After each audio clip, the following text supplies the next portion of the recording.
বৰ অকলশৰীয়া হৈছোঁ, নিসংগ অনুভৱ কৰিছোঁ। আজিকালি দেখোঁ ফোন কৰি খবৰ লোৱা মানুহ নোহোৱাই হ'ল। মইনো ক'লে কি হ'ব, সিহঁতৰ সময় নোহোৱা হ'ল। ঘৰৰ মানুহবোৰৰ কথা কৈতো লাভেই নাই। ক'ৰবাত গুচি যাব মন গৈছে, কেইফালে নিসংগ অনুভৱ কৰিছোঁ। আজিকালি মানুহক বুজা মানুহ নোহোৱাই হ'ল। জীৱনটো কিবা অৰ্থ নোহোৱা যেন লাগছে। চবে যেন এলাগি কৰিছে। আজিহে অনুভৱ কৰিছোঁ, কিবা এটা ভাল নহ'লে ল'ৰা মুখাৰ কাম নহয়ে হ'ল। কিমাননো মাথা মাৰিবিয়ে, ওপৰত প্ৰেছাৰ, মনৰ কষ্ট, কম অৰ্থত কিমাননো কাম কৰিবি। পৰিয়ালে কি বুজিব, চবৰ লগত মিলিব যাওঁতে মৰা বাহানা হৈছে।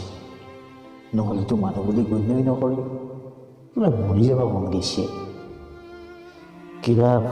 কিবা বোলে সেই মমতা, জীৱনৰ মমতা, সেয়াই বৰ নিসংগ অনুভৱ কৰিছোঁ।